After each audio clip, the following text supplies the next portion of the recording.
রবিবার ভারতীয় ক্লাবের উদ্যোগে প্রতি বছরের মতো এবারও একটি সফল বৃক্ষরোপণ কর্মসূচি অনুষ্ঠিত হলো।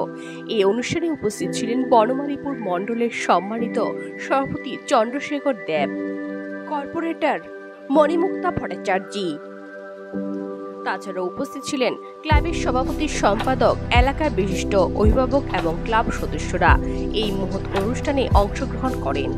আজকের এই বিশেষ বৃক্ষরোপণ অনুষ্ঠানে মোট 40টি চারা গাছ এলাকার বিভিন্ন স্থানে, বিশেষ করে রাস্তা ও পুকুরের ধারে লাগানো হয়। এই গাছগুলো পরিবেশ রক্ষা, বায়ু পরিষ্কার এবং আমাদের এলাকাকে সবুজায়িত করার জন্য গুরুত্বপূর্ণ ভূমিকা পালন করবে।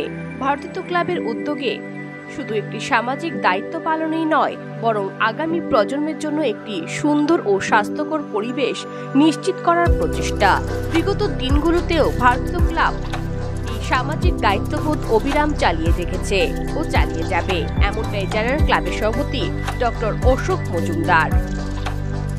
সকাল উপস্থিত ভারতীয় ক্লাবের সমস্ত সদস্য এবং সদস্যবৃন্দ, উপস্থিত আমাদের মাননীয় কর্পোরেট মহোদয়া এবং আমাদের বিখ্যাত সমাজসেবী চন্দ্রশেখর দা মহাশয় এবং অন্যান্য সহকর্মীবৃন্দ, আজকে অন্যান্য বছরের মতন আমরা আবার বৃক্ষরোপণ কর্মসূচি নিয়েছি। এই সমাজকে, এই দেশকে, এই পৃথিবীকে রক্ষা করতে, সবুজ করে দিতে, এই বনায়নের যে উৎসব প্রতি বছর সর্বত্র হয়ে থাকে, তারই অঙ্গ হিসাবে ভারতীয় ক্লাব তার ঐতিহ্য অনুযায়ী আমরা আমাদের আজকের দিনটিকে বেছে নিয়েছি।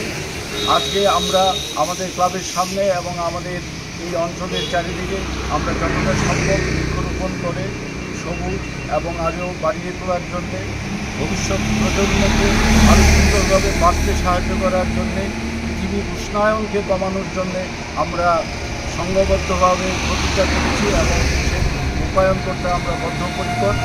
এবং আমি আজকে যারা উপস্থিত হয়েছেন বা যারা সবাই এখানে দেখছেন, তাদের সবাইকে ধন্যবাদ জানাচ্ছি আমাদের এই অনুষ্ঠানে উপস্থিত থাকার জন্য এবং আমাদেরকে সহযোগিতা করার জন্য। নমস্কার।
সকল অংশের মানুষজন।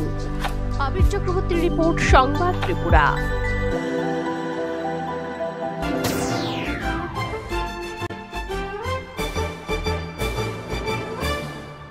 রান্নার স্বাদ এবং গুণমান বৃদ্ধি মানেই সিস্টার গুঁড়া মশলা। সয়াবিন আটা সুচির পর প্রত্যেকের সুস্বাস্থ্যের জন্য এবার রান্নার তেলের দায়িত্বেও sister kachi ghani mustard oil. Sister, আপনাদের বিশ্বাস আমাদের দায়িত্ব।